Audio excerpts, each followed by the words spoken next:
तो चलिए दोस्तों, आज हम लोग आयु से संबंधित क्वेश्चन को हल करते हैं। तो आज का सवाल जो है, सवाल क्या कहता है कि दीपिका और उसकी माँ की आयु का अनुपात 3:11 है। 3 साल बाद उनकी आयु का अनुपात 1:3 हो जाता है, तो दीपिका की वर्तमान आयु ज्ञात कीजिए। सबसे पहले ये दीपिका है और ये उनकी माँ है। अब दोनों का आयु यानी कि ये प्रेजेंट एज दिया है, ये प्रेजेंट एज जो है ना उसका रेशियो दिया है, ये वर्तमान आयु का अनुपात है। 3 अनुपात कितना दिया है? 11 दिया है। अब फिर क्या कहता है कि 3 साल बाद उनकी आयु जो हो जाता है, वो क्या जाता है, उनकी आयु का अनुपात वो 1:3 हो जाता है। 1:3। अब क्या करते हैं, अब नीचे लगा डिफरेंस देखते हैं, 1 और 3 के बीच में कितना का अंतर है? 2 का अंतर है। तो इस 2 को हम क्या करेंगे, ऊपर भी गुना कर देते हैं इस तरह से, ठीक है, ऊपर में पूरा दोनों साइड।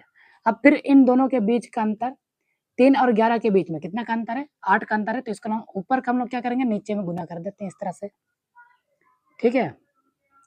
हम इस तरह से गुना कर देते हैं। अब 3 दूना 6, 8 एकम 8, ठीक है, 8 एकम क्या हो जाएगा? 8 हो जाएगा। अब क्या देख रहे हैं कि ये 6 से 8 बना, ये इसमें कितना साल लग गया? 3 साल लग गया। कितना साल लग गया? 3। तो कह सकते हैं 6 से 8 बना, यानी कि 6 से 8 बनने में हम लोग का 2 यूनिट बढ़ गया, और इसी 2 यूनिट का मान जो दिया है वो कितना दिया है? 3 दिया है, ठीक है। अब हम लोग को पता है अगर 1 यूनिट निकालेंगे तो वो हो जाएगा 3/2। लेकिन हम लोग को निकालना क्या है?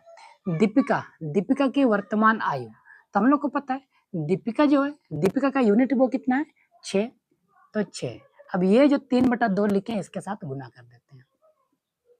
2 एकम 2, 2 तिया 6, तो 3 तिया क्या हो जाएगा? 9। तो इस तरह से कह सकते हैं दीपिका का वर्तमान आयु जो रहेगा वो 9 वर्ष रहेगा। अगर मान के चलिए इसी के जगह में हम लोग को माँ की वर्तमान आयु निकालना रहता, तो हम लोग क्या करते हैं, 11 दूना 22, यानी कि 22 इसके साथ, इस 22 को हम लोग गुना करते किसके साथ?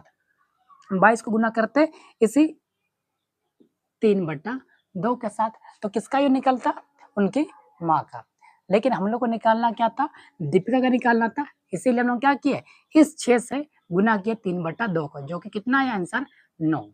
तो इस तरह से ऑप्शन नंबर बी जो है हम लोग का सही हो जाता है, ठीक है।